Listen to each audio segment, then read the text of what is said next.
a wake-up Wednesday. Time to gather around the whole darn family and play the game that's sweeping the nation.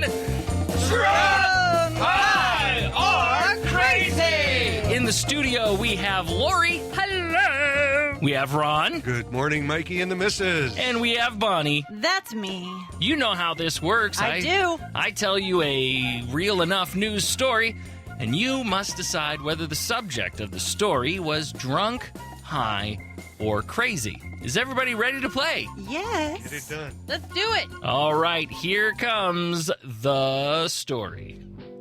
It was a typical day for a man named Mike who had nothing to do.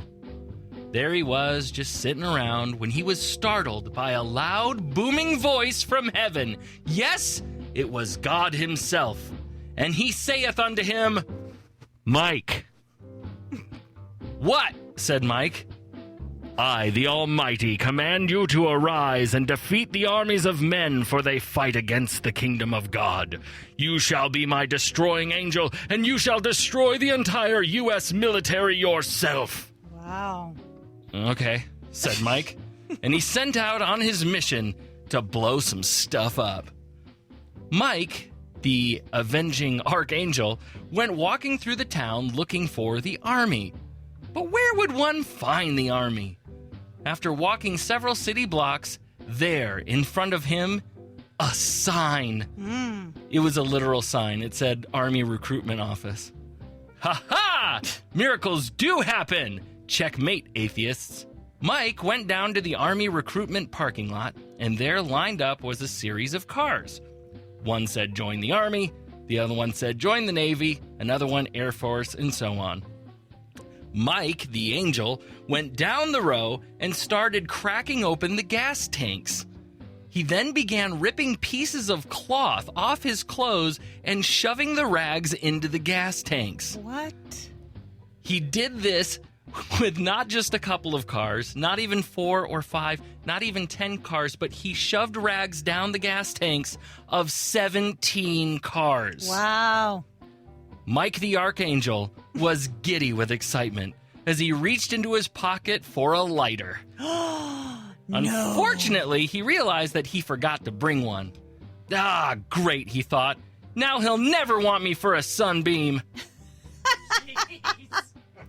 Distraught that he had let down the Almighty, Mike ran off to go get a lighter.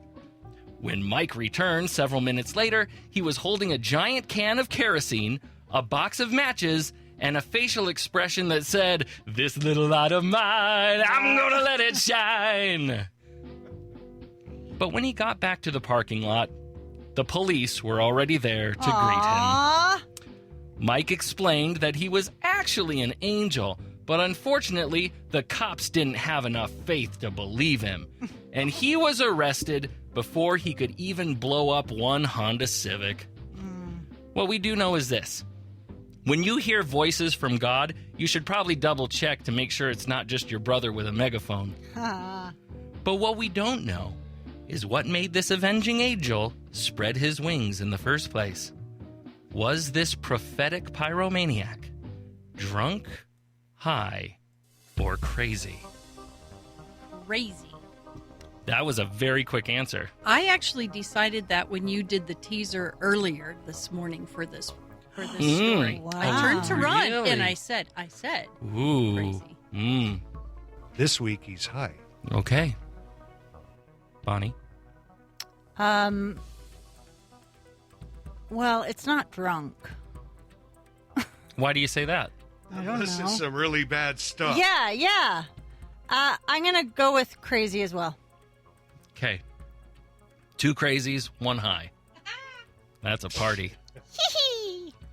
Fact of the matter is, the guy who is minding his minding his own beanwax when the Almighty told him to blow up a bunch of cars in an Army recruitment parking lot was in fact crazy. Yay! Yep. Because he was so high. You keep telling yourself that wrong. Kids, What? when you're hearing voices, tell somebody. And don't listen to those voices unless they are telling you to give to charity. Otherwise, Good you answer. might wind up on an episode of Drunk, High, or Crazy. Wake up in the morning. You're listening to The Mikey and the Mrs. Show. today's hit music. B92.1.